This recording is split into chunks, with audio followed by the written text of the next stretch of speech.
Hey, true weirdos. We just wanted to take a minute and thank you so much for your support.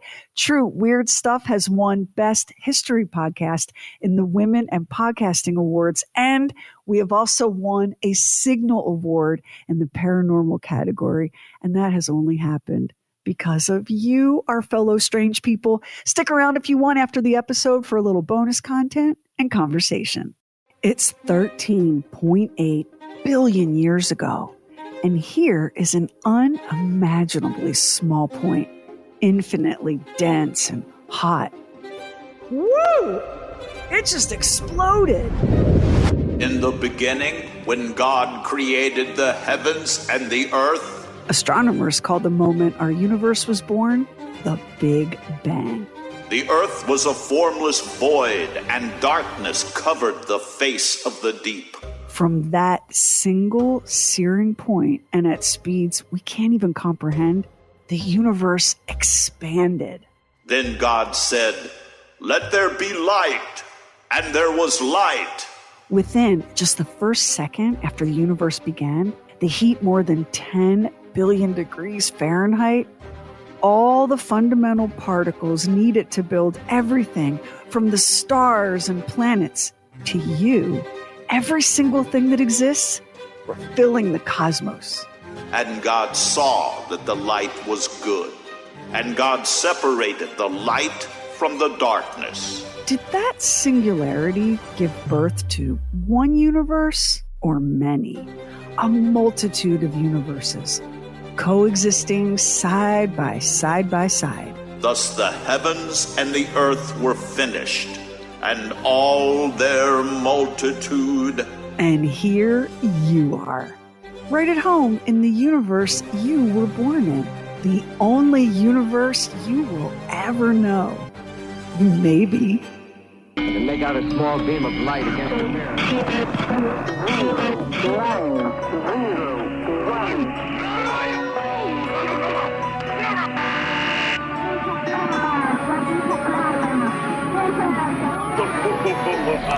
True weird stuff. The idea of multiple universes isn't new. The ancient Greeks were all over it. There were two schools of thought. The Stoics in the 3rd century BCE believed that the universe possessed an eternal soul that could never be destroyed, even as the physical world was ever vulnerable to destruction. The Stoics saw that as part of the plan. The physical world or universe would deteriorate and then regenerate over and over in an infinite cycle. In the 5th century BCE, the atomists came along and proposed something very different.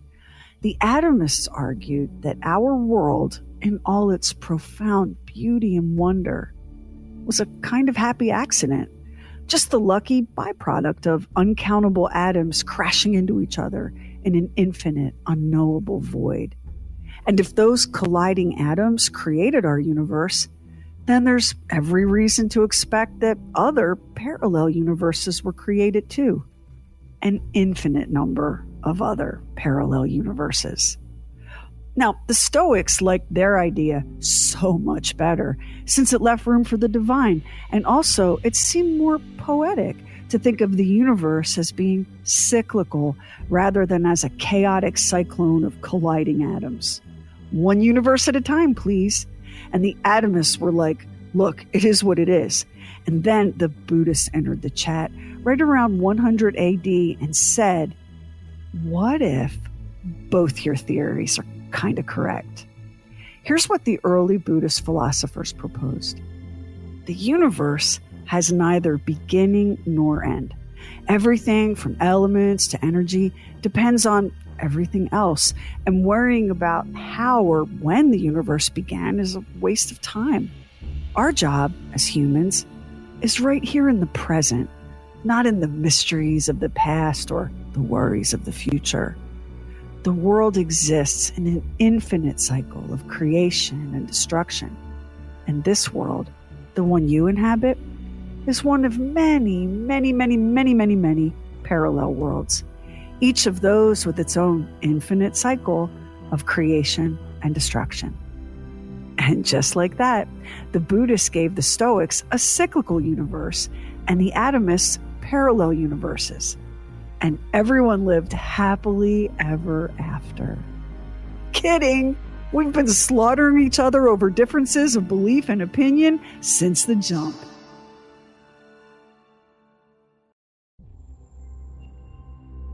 We can't really talk about ancient theories of the multiverse without letting Aristotle have his say. Aristotle believed that the Earth existed at the very center of the universe, and that Earth was the only inhabited world in the universe, completely unique and alone.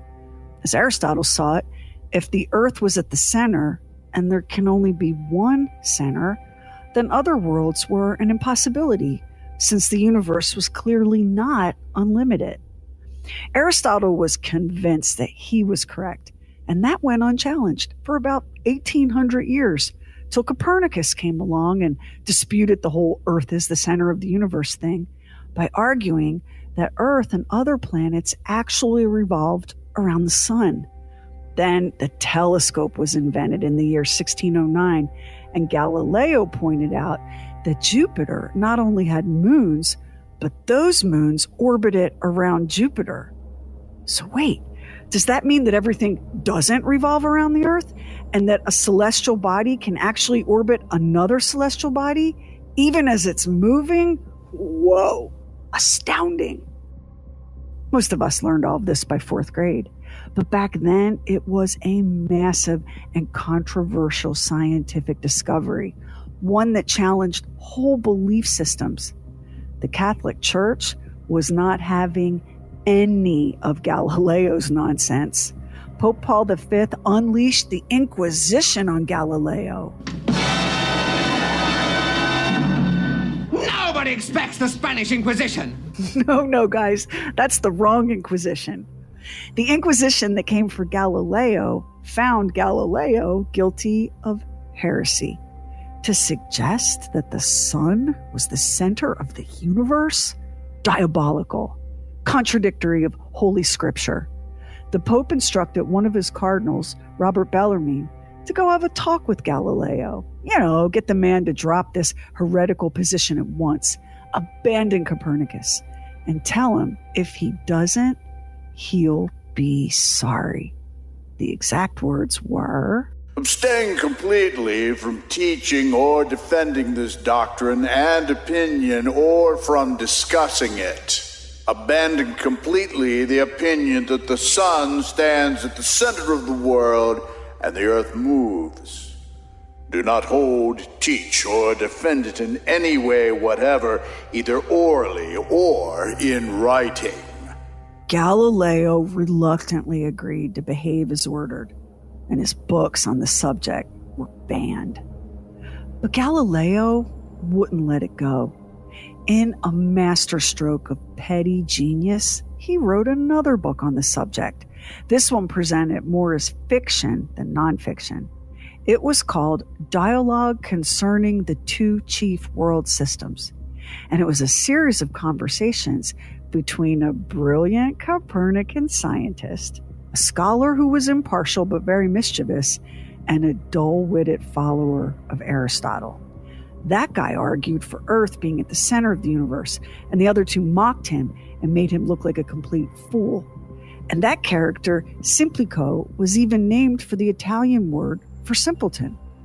The Pope at the time, Pope Urban VIII, was sideways with rage to discover that Galileo had put his words into the mouth of the simpleton. How dare Galileo commit such blatant disrespect against his holiness? Once again, Galileo's book was banned. Once again, he was ordered to stand trial for heresy. He was questioned again and again, and they even threatened him with torture. Galileo was found guilty, sentenced to house arrest, and informed that everything he had ever written was banned, and anything he would write in the future would also be banned. So, Galileo spent the rest of his life under house arrest, 9 years. He didn't just pace around cursing the Catholic Church and feeling sorry for himself, though. He he wrote another book called Two New Sciences, which would one day influence one of the greatest minds humanity has ever produced, Albert Einstein. And before we leave Galileo and his universe, it's interesting to see just how pointless and exhausting book bans are. The truth is the truth, and ideas will slip through the bars of even the most secure prison. There hasn't been a single time in human history when the book banners were on the right side, just like they're not on the right side now. Sucks that they can't bounce into their own extremely narrow and frightened universe. Wouldn't that make for a more peaceful day? Too bad that traveling between the worlds is still something we can only do in books and movies and make-believe. Jumping from one parallel universe to the next is a thing we just can't do. Unless we can. And there are a lot of people who believe that not only can we travel between worlds, we already have. Technically, we haven't exactly traveled so much as we've been catapulted into a parallel universe. And maybe you're thinking, doubtful, because you feel like you'd know about that, like it would be all over your newsfeed. Plus, hello, there would be some kind of evidence to back up a claim so completely and utterly unhinged as that. Evidence, right? What if there is evidence? What if you are the evidence? Let's go to Geneva, Switzerland, where the world's largest and most powerful particle accelerator lives. It's at CERN, and it's called the Large Hadron Collider. CERN is the European Organization for Nuclear Research. This is what CERN says about itself. At CERN, we probe the fundamental structure of particles that make up everything around us. We do so using the world's largest and most complex scientific instruments. Our work helps to uncover what the universe is made of and how it works. We do this by providing a unique range of particle accelerator facilities to researchers to advance the boundaries of human knowledge. And what is the Large Hadron Collider exactly?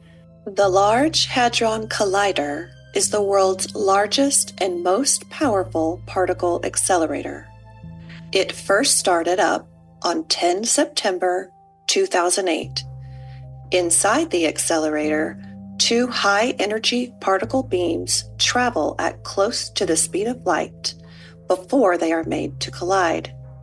The particles are so tiny that the task of making them collide is akin to firing two needles 10 kilometers apart with such precision that they meet halfway. Sounds bewildering. Let's see if this dude named Jeremy Love, who worked at CERN while he was a grad student at Boston College, can break it down for us. CERN is the European Center for Nuclear Research. Here there's a large particle accelerator called the Large Hadron Collider, or LHC. We're looking for theoretical particles that have been predicted by theorists but have not yet been observed by experiment. We hope to see them here at CERN. I work primarily in the Atlas Experimental Cavern, which is a large underground building that houses one of the world's largest and most complicated machines. Particle physics is a lot like looking at what's inside a lock with boxing gloves. So you have this very small, delicate thing, and you just keep hitting it to see what comes flying out. And so you're looking at what comes flying out of these collisions. So what you're looking for is very small and very delicate, but you're trying to break it apart. And so the forces at work inside these very small areas are incredibly strong. Think of the Large Hadron Collider as a Big Bang machine, as in the birth of the universe Big Bang. Inside that machine, tens of millions of particle collisions happen every second. And it's an experiment that's already paid off. In 2012, it was announced that physicists at CERN had discovered a brand new subatomic particle, the Higgs boson, also known as the God particle. Science had been hunting for the Higgs boson for 40 years. And if you think calling the Higgs boson the God particle is ambitious, then this might be the time to mention that what is happening inside the Large Hadron Collider is basically the recreation of the very first moments of our universe. What could possibly go wrong? Well, depending on who and what you believe, the answer to that is everything. Because this is where it starts getting fun, or terrifying, I guess. CERN isn't new. It's been at the forefront of science and physics research since December 1949. It took till May 1954 to break ground in Geneva, Switzerland, and just 3 years later, CERN fired up its very first particle accelerator, the synchrocyclotron. Dude, scientists in the 1950s just had the gift for naming things and building them because the synchrocyclotron operated for 33 years. CERN's next accelerator is called the proton synchrotron. That's still up and running. Jump ahead to 1974 and the completion of the super proton synchrotron tunnel. This was CERN's first chance to explore why nature seems to favor matter over antimatter. That's the fundamental question. Technically, the universe shouldn't even exist. The Big Bang ought to have created equal amounts of matter and antimatter, and the two would have annihilated each other, resulting in nothing.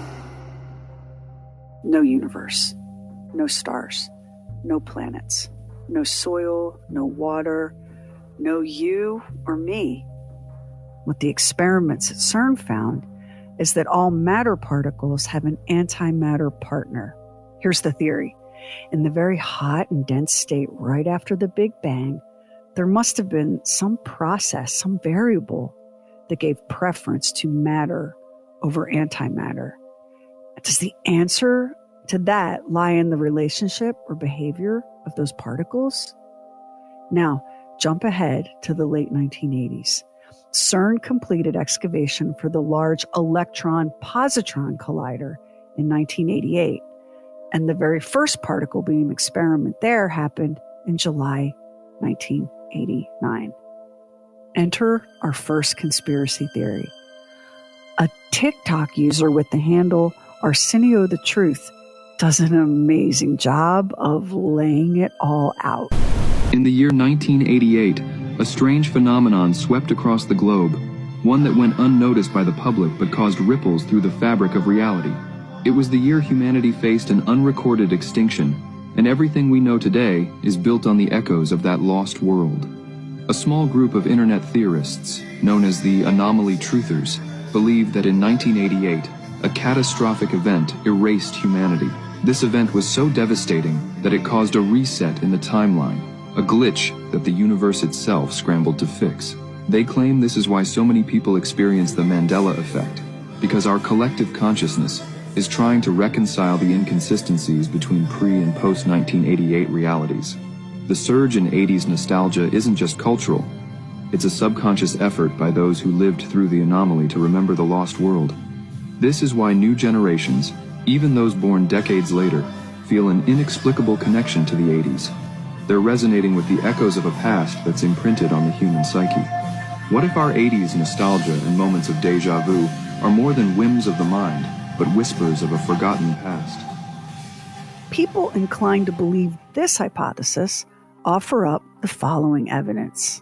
First, the enormous technological leaps that immediately followed, like the World Wide Web.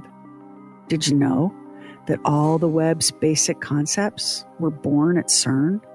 The URL, HTML, HTTP, all of that came out of CERN. The very first web server in human history ran on a computer at CERN. Skeptics argue that we were nowhere near close to creating the web, and then suddenly, here it is, just ready to go. Second, people began reporting false memories right around that same time. False as in huge numbers of people claim to remember certain events that either never happened or happened, but in a different way.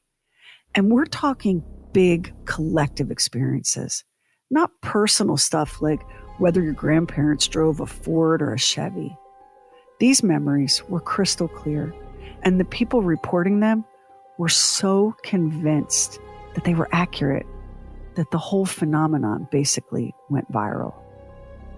So if we go with the idea that the universe was obliterated right around the same time that Rick Astley gave us the immortal hit, Never gonna give you up, never gonna let you down, never gonna run around and desert you. at that exact moment, our universe was wiped out.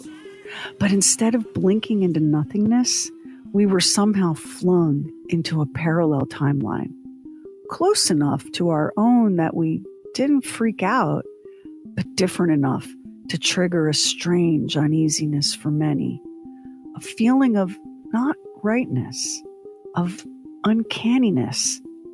It looks like home, but it isn't. Because in quantum physics, a parallel universe is an entirely different reality. So many people thought, is it me? I feel like I'm going crazy. The hell is happening to my memory? The hell is happening to reality? It's called the Mandela Effect. The term was coined by Fiona Broome. Mainstream press calls her a self-described researcher of the paranormal, which is their polite way of hinting that she's possibly a kook. Around here, though, we keep an open mind because we know that new breakthroughs and discoveries happen all the time, changing what we think we know, sometimes pretty dramatically.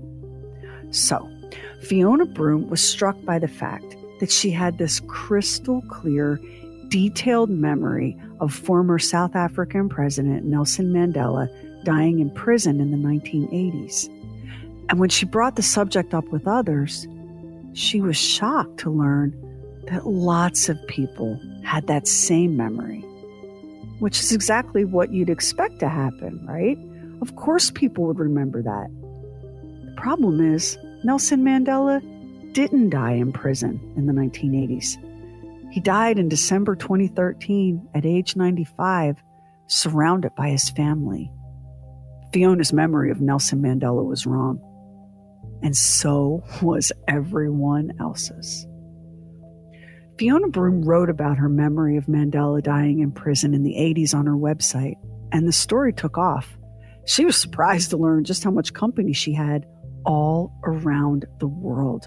People who shared this same false memory, but insisted it had happened.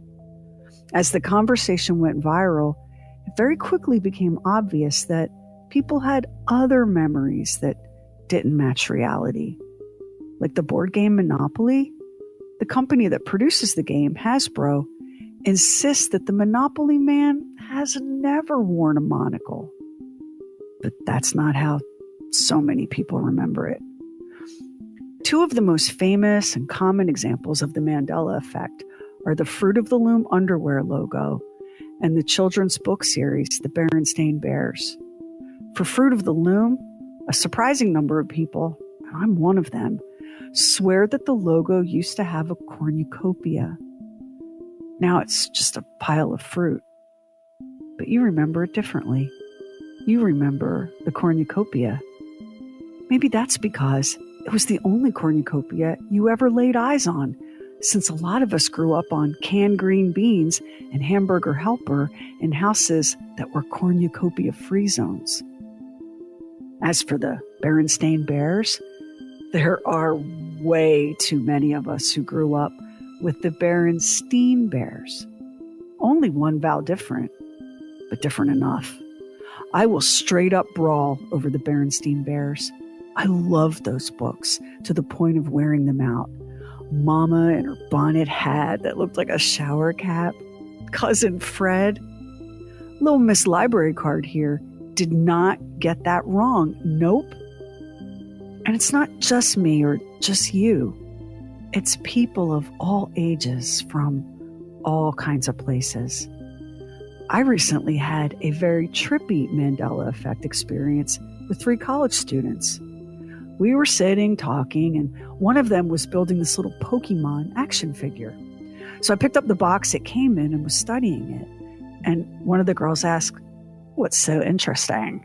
And I said, "I've just always loved Pikachu. Look at that little face." So I handed her the box. And after a few seconds, she said, "Why is his tail like that?" "Like what?" I answered. "It's not right," she said. "It's not supposed to be just yellow. Where's the black part?" My beloved weirdos, when I tell you that the hair on the back of my neck stood up, because the black tip on Pikachu's tail is a classic example of the Mandela Effect. Now, I've talked with people about the Mandela Effect, but this was the first time I witnessed someone, 3 someones, collide with it in real time. They were insistent that Pikachu's tail had a black tip. They were gobsmacked to learn that it doesn't. Well, not in this world anyway. It was actually a little bit unsettling because they were genuinely creeped out. They couldn't understand. How could all of them remember Pikachu's tail having a black tip when it so clearly doesn't? It all sounds silly enough, right? Worrying about underwear logos and board games and little cartoon monsters. And yet, how can so many people be remembering certain things so differently? How are so many people having the same, well, let's call it a glitch. How are they all having the same glitch in their memory? Psychologists say that human memory is not exactly reliable. In fact, the more we learn about how memories are made and where memories are stored in the brain, the less rock solid human memory seems. But the Mandela Effect is a puzzle that hasn't been solved.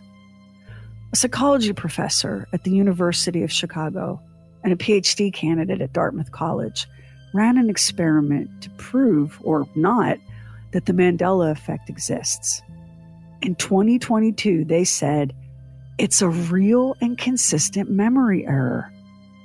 But what they couldn't explain was this. Each test subject was shown 3 versions of the same icon, like the Pokemon Pikachu, for example. One of the 3 versions was correct, and the other 2 images had been manipulated. There were 40 sets of images total, and for the most part, all of the subjects named the correct images. No problem. But there were 7 images that threw the researchers for a loop. When shown those 7 images, which included the Monopoly Man and the Fruit of the Loom logo and the Star Wars character C-3PO, the subjects got it wrong. And you know what? They all got it wrong in the exact same way. Every subject picked the same wrong image. They all picked the Monopoly Man with the monocle, the Fruit of the Loom logo with the cornucopia, and the Pikachu with the black tip on his tail. The conclusion the researchers came to was pretty unsatisfactory. Hey, there may be not just one universal cause for this mass memory error. Who knows?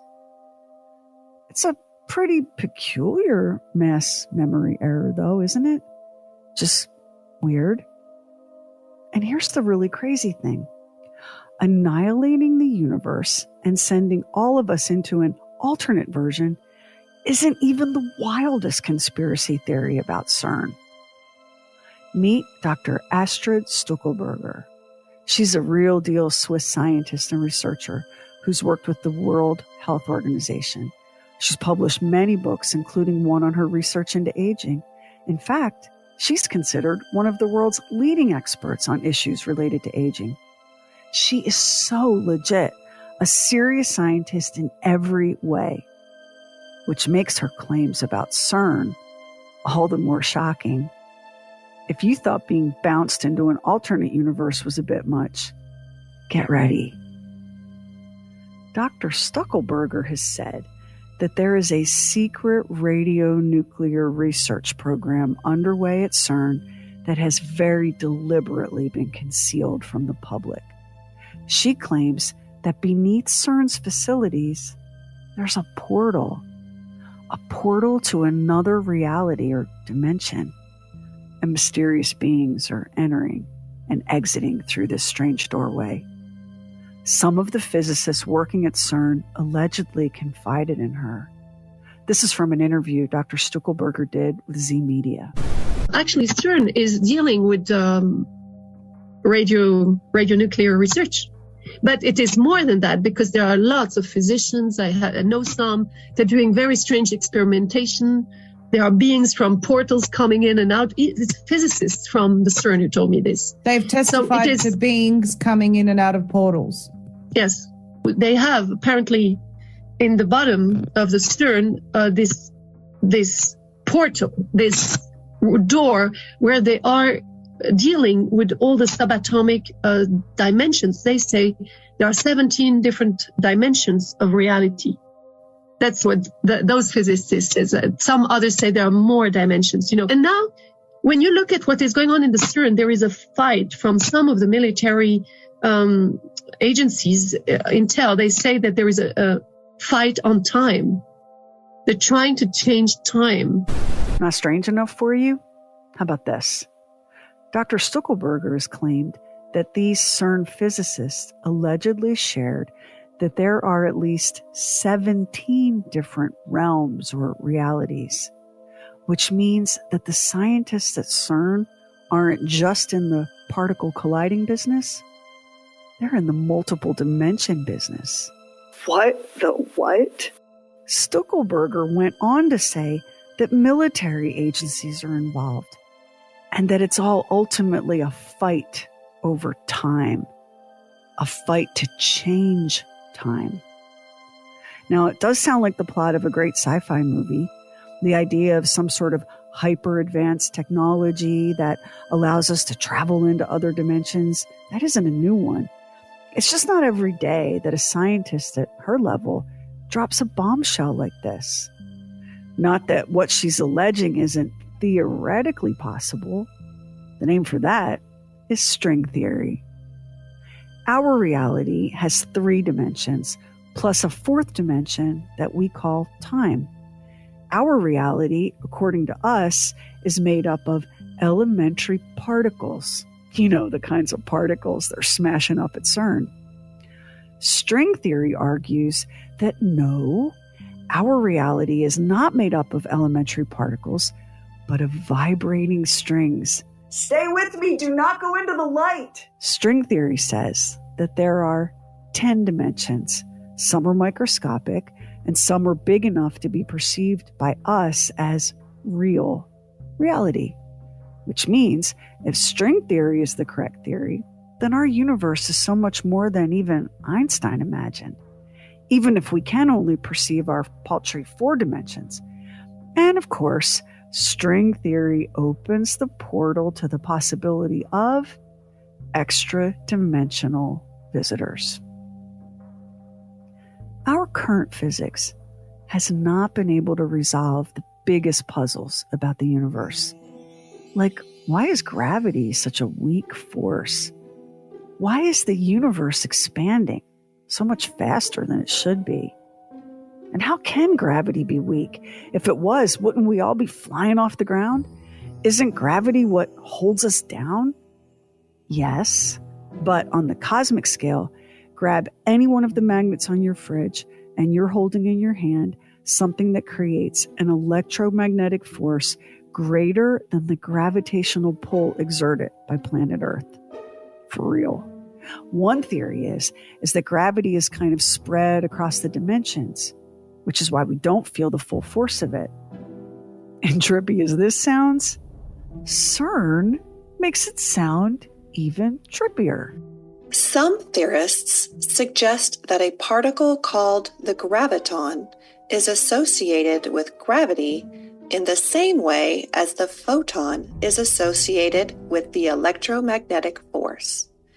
If gravitons exist, it should be possible to create them at the Large Hadron Collider, but they would rapidly disappear into extra dimensions. Collisions in particle accelerators always create balanced events, just like fireworks, with particles flying out in all directions. A graviton might escape our detectors, leaving an empty zone that we notice as an imbalance in momentum and energy in the event. We would need to carefully study the properties of the missing object to work out whether it is a graviton escaping to another dimension or something else. Whew. What does any of this have to do with a military fight over time? Time itself? When CERN first powered up the Large Hadron Collider, there was talk of the possibility of time travel. In 2009, two physicists suggested that if CERN tried to produce the Higgs boson particle, they should be warned that it is so abhorrent to nature that its creation would ripple backward through time and stop the collider before it could make one. Time travel, at least on the subatomic level, not the kind of time travel that Doc and Marty McFly could pull off in the DeLorean Back to the Future. But the conspiracy theory about time travel at CERN, though, that goes far beyond theoretical ideas of vibrating strings. In the year 2000, a series of posts appeared on the website timetravelinstitute.com. The writer claimed to be a time traveler himself, a soldier from the year 2036. The technology that brought him to our timeline was, he said, invented at CERN. It was mainly used by the military, he said. He called himself John Titor, a member of the 177th Temporal Reconnaissance Unit. I don't expect anyone to believe me, and I have nothing to sell. I take no offense by it. Just out of curiosity, if you were a time traveler, what do you think it would take for people to believe you? That's fair. People would think you were crazy or a liar or just wanting attention. Maybe John Titor thought he could prove his story by making predictions, which he did. Thankfully, most of those didn't come to pass, like a surprise nuclear strike on the United States by Russia in 2015. That attack, he predicted, would ultimately lead to the collapse of infrastructure in America. John Titor predicted a second civil war in America, and the future he came from, he said, was a dark one. War and famine and disease.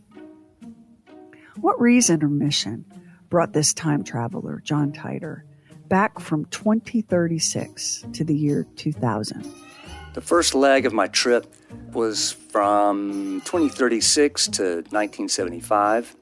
I was sent to get an IBM computer system called 5100. It was one of the first portable computers made, and it has the ability to read the older IBM programming languages, in addition to APL and BASIC. We need the system to debug various legacy computer programs in 2036. Unix, it has a problem in 2038. Titor explained that he had been chosen for this mission because his grandfather served as lead engineer of the team tasked with building the IBM 5100 computer. That's a strong detail. And once that mission was completed, Titor said he made the decision to jump to the year 2000. His family lived in Florida, and he wanted to see them, wanted to warn them about what was coming. And that's when he logged online and began posting his story. John Titor engaged with other users on timetravel.com. He answered questions, tried to explain the technology, and he took criticism in stride. He knew how outrageous it all sounded. I have nothing to sell, nor do I want anyone to believe in me or take some action. What other people think of me does not affect me in the least. There were lots of questions about how he had managed to find a place to live with no job, no credit history, no social security number. Titor responded that he was staying with his family, who knew fully well who he was in this world line. That's how he described it, a world line. To the question of how or could or did he interact with his own 2-year-old self in this world line? He calls me Uncle. Yes, there's a connection. He feels like a younger brother, Sometimes I get mixed emotions watching him and realize I'm watching the origins of my personality. So much for one sci-fi version of time travel where if you encountered yourself in the past, there'd be like this crazy paradox and you'd disappear or something. There was a lot of curiosity about how it was that he managed to blend into our time 36 whole years into his past. You don't think you could blend into 1970? What difficulties would you expect to have that couldn't be overcome? Fair point. Thanks to classic rock radio, you'd at least know the music. And there were loads of questions about how this time machine actually worked. The observation of time travelers appearing suddenly in a world line did not happen very often. There are two cases and 2 points of view to consider. In the first case, the time machine does not move as it goes from one world line to another and then returns. The people watching on the original world line would wave goodbye and watch as the machine is turned on. There would be a static discharge and the air would appear to ripple as if it were getting denser. Then it would stop and the machine will have appeared to have gone nowhere. If the machine doesn't move its position from world line to world line, the observer would not see it disappear at all. In the second case, if the machine is moved, it would disappear from the viewpoint of the observer and return in a different location based on where it was moved and turned on from the destination world line. In that case, the rippling seems to dissolve the machine and it disappears.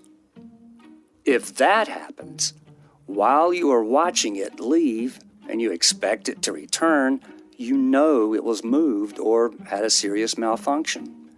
It is actually quite dangerous to get too close to a distortion unit as it enters or leaves a world line.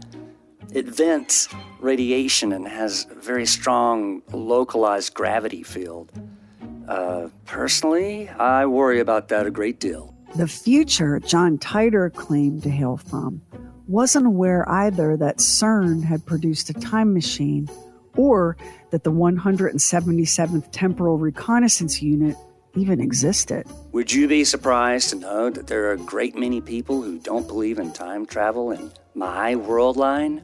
For the most part, Titor was patient with his interrogators, answering questions about what his uniform looked like, about gravity sensors and cesium clocks, and whether or not money was still in use in the future. There was one exchange, though, where he aired his own thoughts regarding the people of the year 2000. I watch every day what you are doing as a society. While you sit by and watch your constitution being torn away from you, you willfully eat poisoned food, buy manufactured products no one needs, and turn an uncaring eye away from millions of people suffering and dying all around you. Is this the universal law you subscribe to? Perhaps I should let you all in on a little secret. No one likes you in the future. This time period is looked at as being full of lazy, self-centered, civically ignorant sheep. Perhaps you should be less concerned about me and more concerned about that. Oh, ouch. But accurate in a lot of ways, if we're being real.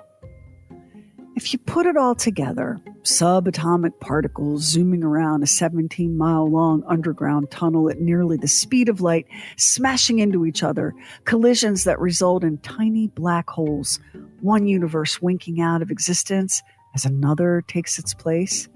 Dr. Stuckelberger's claims of portals and beings and extra dimensions, the way you'd swear on your life that there used to be a cornucopia in the Fruit of the Loom logo. Insane as it sounds, to think that you exist in a world line that is not the one you were born in. Have a look around. How many times now have you heard someone say, I don't recognize the world we live in? People make jokes about how off-kilter things feel. What if none of it is your imagination playing tricks? What if it's real? And if it is, there is nothing, not one single thing any of us can do about it. The ancient Stoics, who believed that the universe is cyclical, would be thrilled to know that prominent physicists like Neil Turok actually agree. If you think about it, a universe and an unending cycle of expansion and compression results in multiple universes that exist at different times. But if you really want to have your mind blown, check out Neil Turek's theory on the mirror universe. In a nutshell, the mirror universe theory goes something like this. At the moment of the Big Bang, our universe began expanding outward as its mirror image and anti-universe began expanding in the opposite direction, moving backward in time.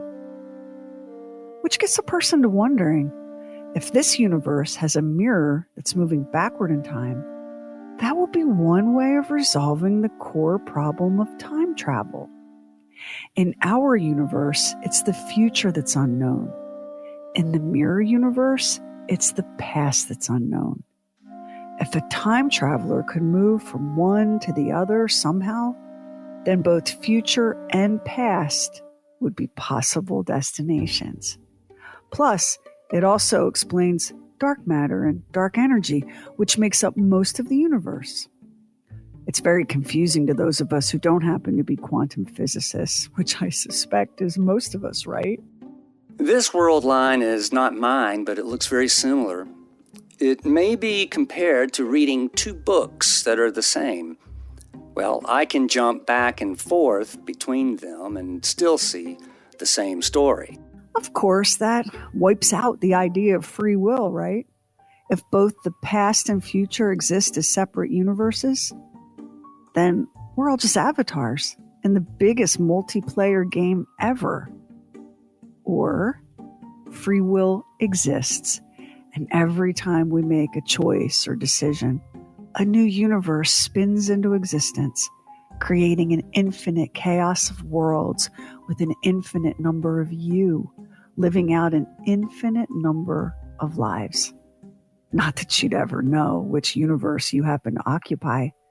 And according to Neil Turek, even in a mirror universe, the pattern of variations in one would be very different from the variations in the other, which means there's probably just this one you, unique in all the worlds, which makes you and your life a miraculous occurrence. So maybe be just a little kinder to yourself, okay? Because you are an absolute marvel. And so is everyone else. In fact, this entire reality is so spectacular and amazing that it's a wonder we get anything done at all. For quite a while, I have been stating that not only do I not expect anyone to believe me, I also think that unwavering belief is dangerous. One very disturbing thing I have noticed about your society in general is your blind acceptance of what you're told. Do you really think the news industry doesn't have an agenda? Do you really think those hamburgers you stuff in your body are safe? Do you really think your government is telling you the truth? What proof do you have of any of that? I mean, what proof do we have of anything when it comes to reality? I have no idea what happens to you in your future. You'd best believe that people tried hard to debunk time traveler John Titor. A private detective named Mike Lynch, no relation, was unable to find any evidence in the past or the present of any person named John Titor, which doesn't prove the story is a lie. It just would have been amazing to find a baby John Titor born in the late 1990s. I think skepticism is a good thing and no one should lose it. The Hoax Hunter website team were convinced that John Titor was the invention of an entertainment lawyer in Florida named Larry Haber. Haber had a brother who was a computer scientist. There was an exists on paper only John Titor Foundation with a rented post office box in Kissimmee, Florida. And interesting, if circumstantial, little bit of evidence. Most recently, the creator of an alternative reality game called Ong's Hat, shout out to the New Jersey Pine Barrens, where there's an actual town called Ong's Hat, claimed that the whole John Titor thing was basically an experiment. And he would know, he said, because he worked for the people who created it. Since the existence of multiple universes is a reality from my viewpoint, please allow me to disclose an idea we toss around a bit in 2036. Since all possibilities, outcomes, and events are occurring and exist simultaneously, it would mean there are multiple universes out there where you are living a day behind and a day ahead of the you in this universe. And in every universe, on every world line, you just know in your very bones that the Fruit of the Loom logo once featured a cornucopia, that the Monopoly Man had a monocle, Pikachu had a black stripe on his tail. They were called the Berenstein Bears. You remember it. You know it. Fruit of the Loom. What a peculiar thing to say. There is no such thing as Fruit of the Loom. A monocle? Pikachu's tail. Do you hear yourself? I think your memory is playing little tricks on you again.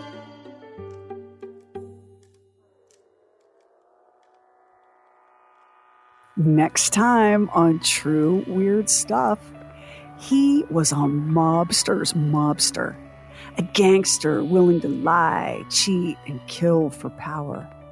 He was at the very top of the underworld. And you know what took him down? They called her Cokie Flo.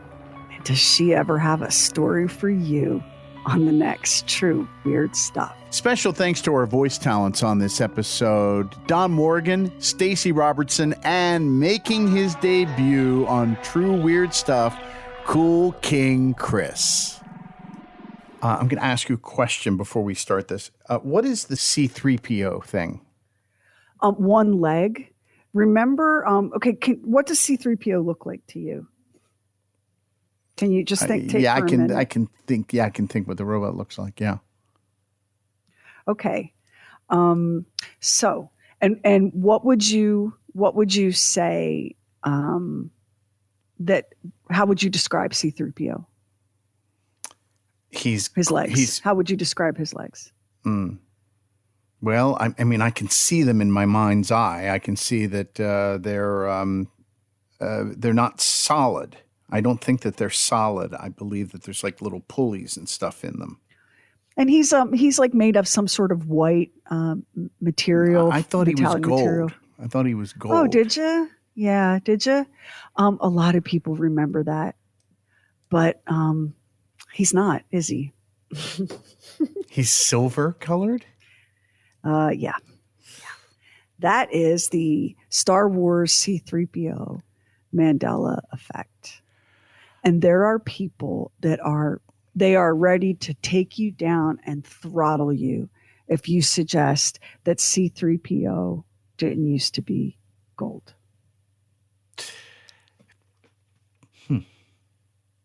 See, I was gonna say something because Nelson Mandela was never dead to me. I always knew that he was imprisoned. I don't know why I knew that. And so what I was wondering was, is it possible that I am from this world line and didn't travel across from an alternate reality? But now I've had enough stuff happening, like the Monopoly monocle guy, the Berenstein Bears, and whatever the other one was that we were talking about. So there's been enough of those that I go, I'm with you on that. So here's the deal, and I'm glad you asked it that way. Here's the deal. If you subscribe to this particular theory, the entire universe was obliterated and all of us were bounced into an alternate world line. There are no people who stayed in the old world or left for the new. All of us. Are you following me? Mm-hmm. Everything was obliterated. Everyone moved into the new timeline. Why do some people report these? And they are mass collective memory errors. The thinking there is we all came into the new universe, but not all of us left the memories of how things used to be behind. And people are very easily, the power of suggestion is so real. People are very, very easily persuaded. And because human memory is fallible, especially like for an adult, how many adults do you know that have very dim memories of childhood? You know, they don't have vibrant, detailed recollections. Mm-hmm.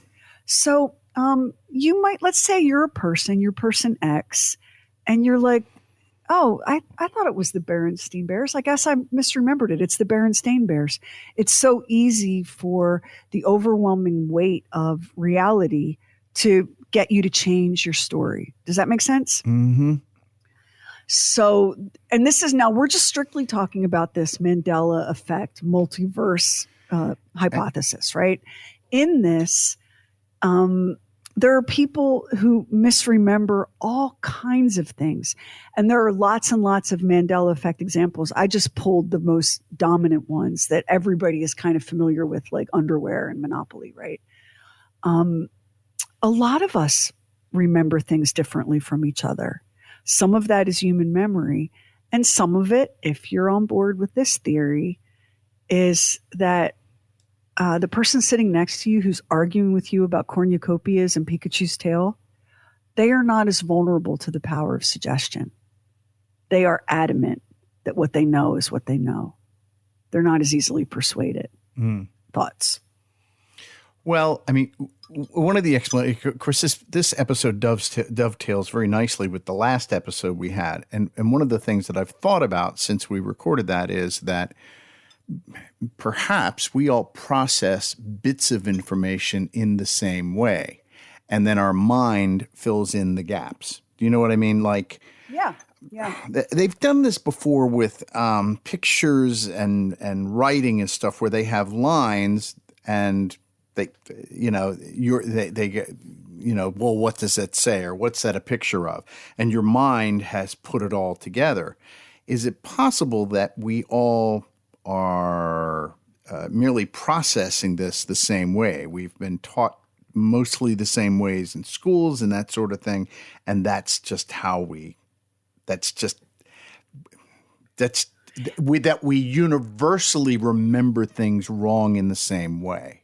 Do you see what I mean? Well, that's what they were trying to get at in that very interesting, enormous experiment that was done by Dartmouth and the University of Chicago. They were kind of looking for that. They were kind of looking to prove that people just misremember things. But what they couldn't explain, what they couldn't account for was, in this very large experiment, the people that got things wrong got all the same things wrong in the exact same way. Mm-hmm. And these were people that they were pulled from all different walks of life and different ages and genders and all of it. So yeah, you could make a lot of arguments for the fallibility of human memory and the power of suggestion and pop culture and so on and so on. But even the researchers went, this is weird. We got nothing. Because it doesn't make a lot of sense that those false memories would be so consistent across the entire study pool. Now, you had you said something like the universe was obliterated right around the same time that Rick Astley had that song, which was out, I want to say 1987, if I'm remembering correctly. Yeah. But then in the last episode, you had talked about something that happened in 2022. And so these are Go ahead. These are separate. Yeah, these are separate. So I think it was I love the names of these things. The synchrocyclotron. It sounds like such bullshit. The experiment that was done in 1988, when we were all being rickrolled 24/7 on the radio, that is the one that Mandela Effect supporters say launched us into the parallel world. And isn't it handy to know that there are parallel worlds? Because if the universe did get obliterated while we were listening to Never Gonna Give You Up, and there wasn't a parallel world, well, you and I wouldn't be having this conversation right now, would we? No. Because we'd be dispersed into dust or not existing at all, right? So there have been multiple events at CERN that have attracted attention. 2022, that's the portal and the shadowy figures and the discussion of dimensionality. Like the physicists who leaked to Dr. Stuckelberg said, we've mapped 17. Now, we live in 4. We live in 3 dimensions. Or 3 physical dimensions, and the 4th is time. Now imagine having 17 dimensions. And I just want to say, like, I know how kooky this sounds. I'm so used to being a kook. I'm so used to prefacing everything with, this is going to sound crazy, but I want you to consider a scientist at the level of Dr. Astrid Schuckelberger. And I want you to ask yourself, why? What does she have to gain other than mockery and the loss of respect of her colleagues in the scientific community? Right. I mean, what do you got for that? And as you have pointed out, and you know, Galileo was one example, and there's many others, that these people that have found some truth in a situation are always labeled as kooks and cranks initially, until we can universally say, well, this is true. Something that you and I talk a lot about when we do a science-y True Weird Stuff episode is the inescapable dimension of spirituality, right? I thought it was fascinating that it was the Buddhists who reconciled the Stoics and the atomists. Right. And I particularly love how you can read the creation story in the book of Genesis and you can see in it the mechanisms of science. Right. Like maybe they're not different. Maybe it's all the same story that we're telling in different ways in different human eras with different discoveries and technology and advancement. Here's something radical. I had a science teacher at a Catholic school say that very thing. He said, look, I think these two things work together and this is why. And I remember, so I never had any conflict in my mind that you had to take literally what it said in the Bible. A lot of people get really nuts about this and they get very red-faced and bug-eyed trying to defend it. My feeling is it's all true, but not through translations and everything else, maybe not exactly the way you think, but in essence, it's all true. But what I like what the Buddhists say is, look, okay, all of that may well be true. What is the work in front of you now? That is the most important thing. And what I love about the John Titor thing is, don't you feel a little called out as a society that he's going, yeah, you're fat and lazy and you're eating junk food. Nobody likes you. Drinking junk food and not worried about your fellow men. I don't know. When I read that, when I heard you say that, I felt a little called out on that because he's right. I felt called out, but I couldn't dispute it. No, it was interesting because I have to remind you that this is, if you're listening to this when we released it, this is the year 2024. John Titor was here in the year 2000, 24 years ago. So the things that he was saying in the year 2000 sound very much like what's happening right now. Where our media has betrayed us, our food is poisoned. Hello, that's what's happening right now. But you guys, it wasn't so much in the foreground in the year 2000. In the year 2000, the people yelling loudly about that were fringy. They were not considered part of the mainstream. Today, when every single day my news feed lets me know some more contaminated foods that have been recalled, hedgehogs look like they're about to go extinct because of the rapid changes in our physical world. But John Titor in the year 2000 was in the year 2000.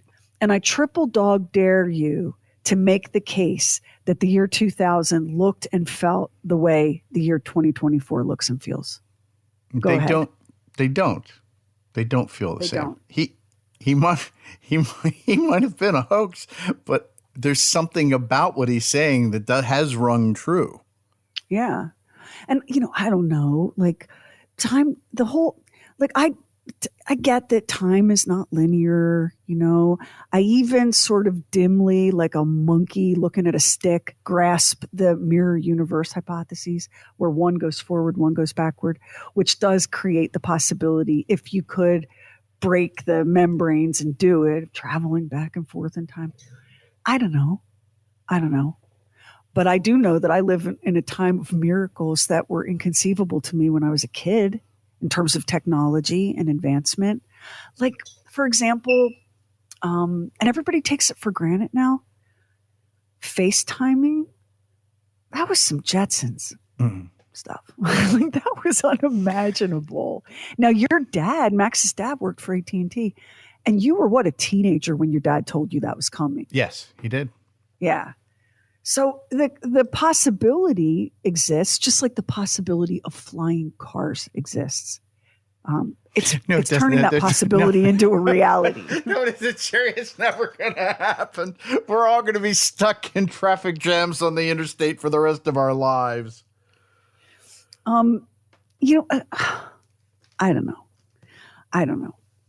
It's interesting to keep an open mind and think about the possibility that, because we're sort of at the end of our physics, like we're kind of at the end, and we're due for a leap. We're due for a leap or to be annihilated. That's what history serves us typically, is you make the leap or you're annihilated and you start back over. We're due to make a leap, and we have a lot of really brilliant people who are taking all the data that we have coming in now from the particle experiments at CERN and the James Webb Deep Space Telescope and right? And they're beginning to explore stuff that sounded like science fiction not so long ago, but that may be that leap, right? That leap forward. And honestly, until we started working on this episode, like everything I'd pretty much ever heard about string theory came from Sheldon Cooper on the Big Bang TV show. Reading about string theory completely broke my brain. Like, I'm never going to recover from it. And I had to try to boil it down to this, basically. If string theory is the model that underlies the world, the natural world, the universe, then all this dimensional stuff is completely possible. And what these physicists have allegedly leaked to Dr. Stuckelberger out of CERN about mapping dimensions and shadowy figures and all that, it's completely possible if string theory is the one. And I don't even know how to say that in a sentence where it makes sense. To me, getting back to the Mandela Effect, so, I've read about it for years, and I would fight you. I will fight you over the Berenstein Bears and the cornucopia. We were dirt poor. My daddy was a drug lord. We didn't have cornucopias at our house. The hell would I have known what one was? How would you have known what one was? Right? Set that aside.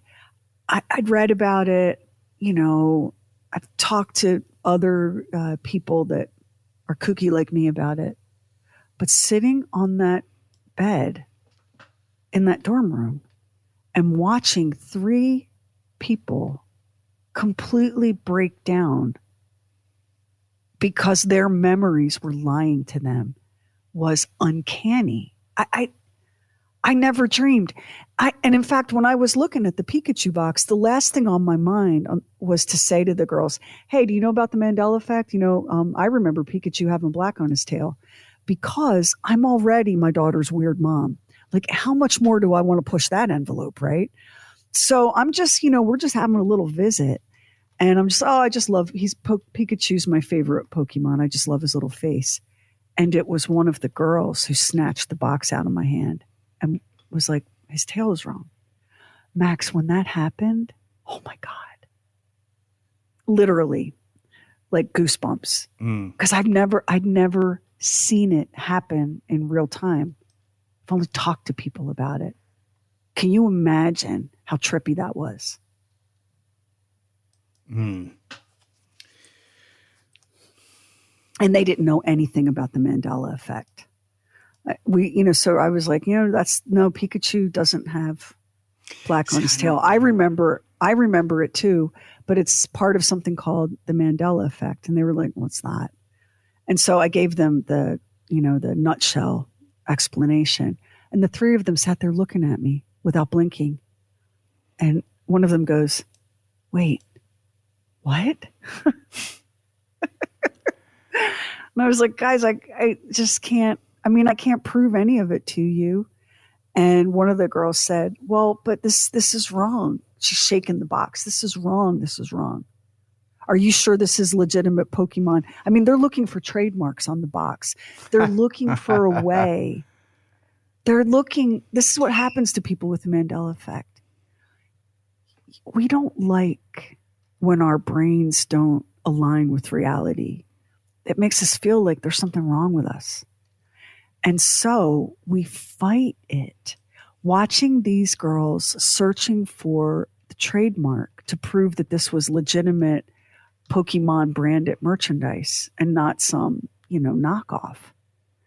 Because what they wanted was for it to be a knockoff so that their memories were accurate. What they didn't want was to be confronted with the fact that all three of them shared a mistake in memory that was queasy to think about. Because these are kids, I know the Pokemons because my kids were into Pokemon. These are the kids of Pokemon. These are the kids who grew up playing the game and then the game on your phone, right? Pokemon Go. These were the kids who collected the trading cards and traded them. These are those kids. For them, Pokemon and Pikachu is an indelible part of their childhood. How can they be misremembering it? It was unsettling. Okay, here is one that I absolutely believed. Ed McMahon and Publishers Clearing House and the big checks, right? Buddy, when they tell you that never happened, I'm like, you need to get out of here. I know that was real. So he did work for American Family Publishers. Okay, if you say so.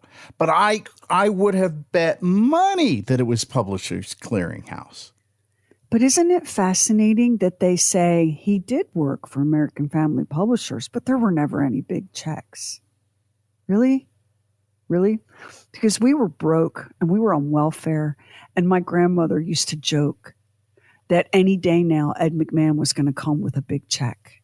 From Publishers Clearing House. From Publishers Clearing House. The memory is, it was a running joke in our family that Ed McMahon was going to ding dong. Is that Ed McMahon? You're telling me that that's all something I made up? I don't know. What do you think? I don't have an explanation for that. I thought sure that was Publishers Clearing House, that was not American Family Publishers. I until we started exploring this, I could never even remember anything called American Family Publishers. But Publishers Clearing House, everybody knew that. I heard about American Family Publishers when they started trying to debunk the Ed McMahon Publishers Clearing House. That's when I first heard about it. And it does, American Family Publishers does have the bullshittery ring of something that's happening in the universe next door, right? Doesn't it? It does. Close, but close, but not really the thing.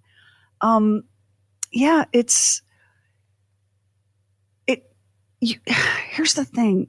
You're remembering it one way, and you want someone to prove to you that you're remembering it wrong. But what do you do when you're remembering it one way, and so are hundreds of thousands, maybe millions of other people? How did we all get that wrong? Can I tell you one other one that absolutely blows my mind? I'll be home for Christmas. You can count on me. No, it's plan on me. I would have bet money on that. It was not plan on me. It was count on me.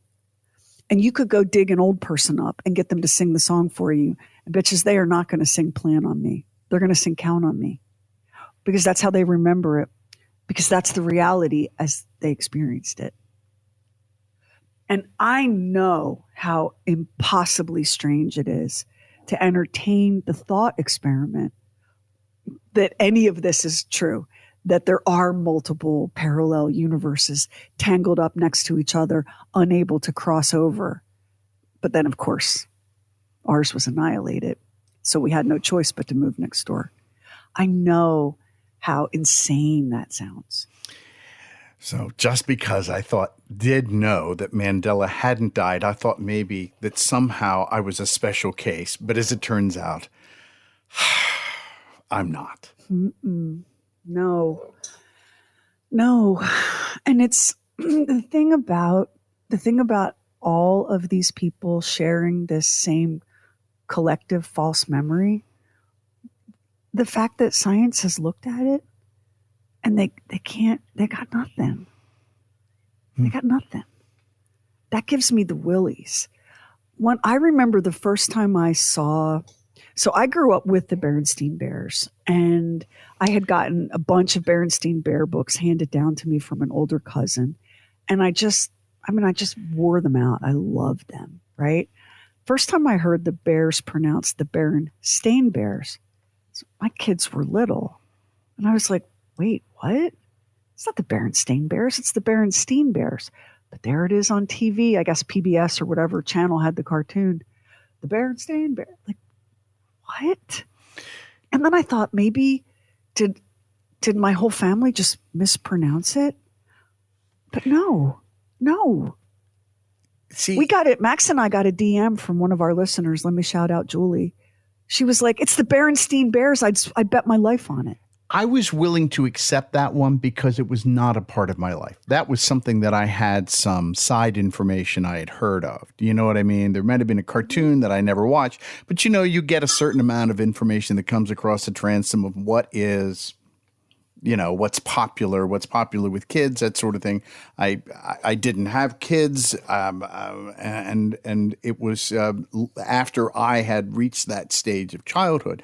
So I just accepted the fact that, I've been saying it wrong all this time. But maybe not. If you want a good time, I invite you to go down one of the Reddit rabbit holes of Star Wars fans and C-3PO. I don't know very many fandoms in pop culture that are as meticulously detail-oriented as Star Wars. The only thing that beats them are Swifties. That's it. That's it. That's it. We could have sent the Swifties in. They would have gotten Osama bin Laden. I'm telling you, Swifties are amazeballs. The only thing that comes close is the Star Wars fandom. And these are people that will not accept that C-3PO is not how they remember C-3PO. And some of these people are adults now. So the first Star Wars came out in 1977? These are adults who were 8th, 9th, 10th grade in 1977. They weren't babies. They saw the movie over and over. You know people like this, Max. And over and over. And you will not budge them from the way they remember C-3PO, and I wouldn't try because I also remember C-3PO that way. So I want you to look at it this way. We'll use a visual example. Well, the one that I like is the Fruit of the Loom logo because it's pretty universal. Most people know what we're talking about. Maybe you grew up watching the TV commercials with grown men dressed as pieces of fruit. You know the ones, I remember right? those. Maybe you grew up wearing Fruit of the Loom. It's a visual thing. So you can close your eyes and it's right there in front of you. When the Fruit of the Loom logo appeared without the cornucopia, it caused a ruckus. People were like, "What? Why did you get rid of the cornucopia?" And Fruit of the Loom was like, "What are you talking about? We never had one." Now, for some people, for many people, they accepted that. They went, "Oh, that's weird. I could have sworn."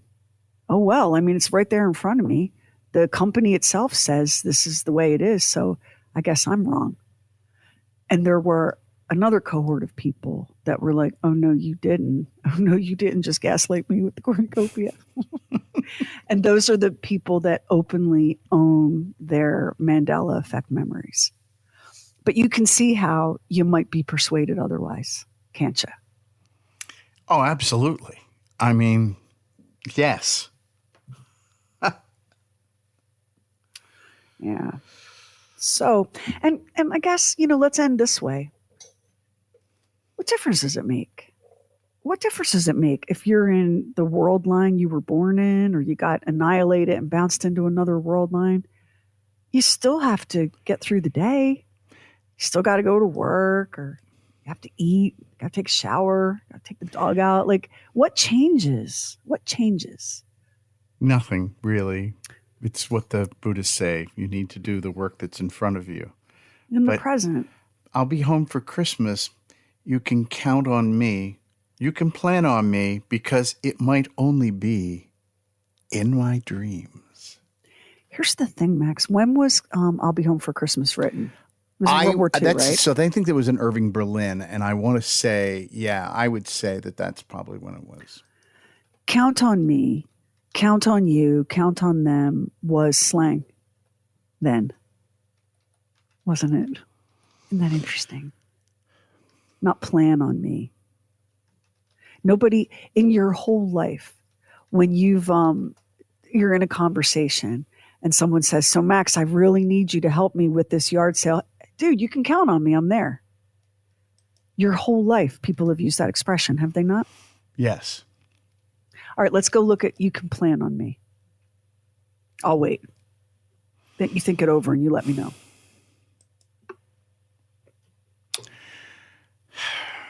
They say 1943 is when this came out. So. And then the other aspect of that as a songwriter, Irving Berlin, you can count. It's the alliteration, on me. You can count. You can count on me. You can plan what? The what? You know it's can count. You know it is. You know it.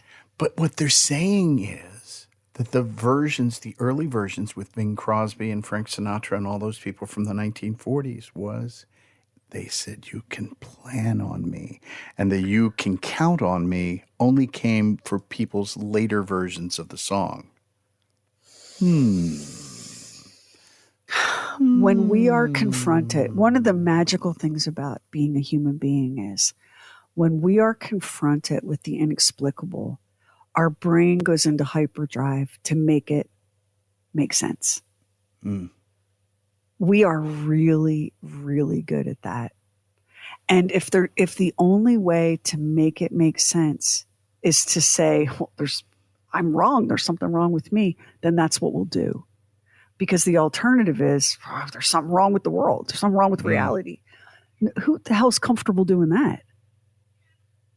No, so, you're not comfortable with that because you have always figured in the past that reality is immutable, that it's not as fluid as it might be. that it's tangible in some way, that it's concrete, that it obeys laws and rules and makes some kind of sense, and that it's something that we all are collectively sharing and experiencing, right? Mm-hmm. The Mandela Effect takes you out of that comfort zone and forces you to consider that you may not be sharing the same collective reality with everyone else because you remember things differently and you cannot persuade yourself that it's a mistake.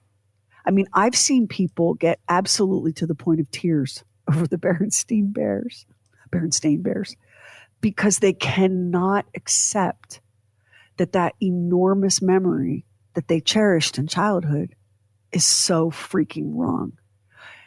It's unsettling. And one thing that you and I have in common, and it's such a weird little convergence.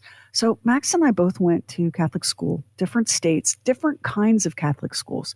Max went to a seminary school. I went to a prep school. But we both were taught by priests and nuns. I had Immaculata nuns and Jesuit brothers. And we were both taught that science and religion are not in conflict. Isn't that interesting? It is. In religious schools, we were both taught the same thing. So, yeah.